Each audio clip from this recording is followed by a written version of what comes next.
وہ جگہ جہاں 24,000 سال تک انسان آباد نہیں ہو سکتا۔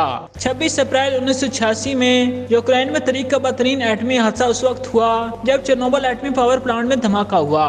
آج کے دن کی مناسبت سے اس رپورٹ کو دوبارہ شائع کیا جا رہا ہے۔ یوکرین میں یہ وہ مقام ہے جہاں سن 1986 میں جوہری تباہی آئی تھی۔ ایک حادثے کے نتیجے میں اس جوہری پلانٹ سے ریڈیو ایکٹیو یعنی تابکار شعاعیں نکل پڑی تھیں جو یورپ کے بعض علاقوں کی فضا میں پھیل گئی تھیں اور جس کی وجہ سے تھائرائیڈ کینسر میں اضافہ دیکھا گیا۔ اس واقعے کے بعد پلانٹ کے ارد گرد 1000 مربع میل پر پھیلے وسیع علاقے کو الگ تھلگ کر دیا گیا تھا اور اب یہ ایک ممنوع علاقہ ہے جہاں کوئی نہیں رہتا۔ یوکرین کی حکومت کا کہنا ہے کہ اس متروک علاقے میں موجود جوہری تابکاری کی وجہ سے لوگ آئندہ 24,000 سال تک اس علاقے میں آباد نہیں ہو سکیں گے۔ یہ ایکسکلوژن زون یوکرین اور بیلاروس تک پھیلا ہے۔ یہ علاقہ 4000 مربع کلومیٹر پر محیط ہے جو کہ لندن کے رقبے کے دگنے سے بھی زائد ہے۔ پلانٹ کے 30 کلومیٹر کے حصار میں موجود تمام آبادیوں کا انخلا عمل میں آیا اور کسی کو وہاں دوبارہ جا کر بسنے کی اجازت نہیں تھی۔ اس حادثے کے چند ماہ بعد ممنوع متاثرہ علاقے کے بیرونی حصے میں لوگوں کو خاموشی سے ان کے گھروں میں لوٹنے کی اجازت دے دی گئی۔ نیروڈوچی 2500 لوگوں پر مشتمل ایک آبادی ہے۔ 30 کلومیٹر زون سے مختلف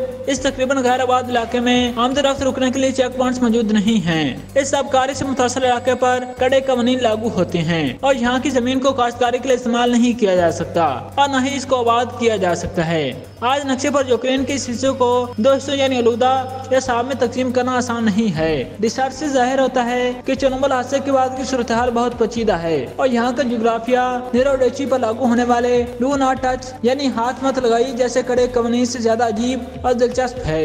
نیروڈوچی کے باشندوں کو تابکار شعاعوں سے زیادہ تابکار شعاعوں کا خوف نقصان پہنچا رہا ہے۔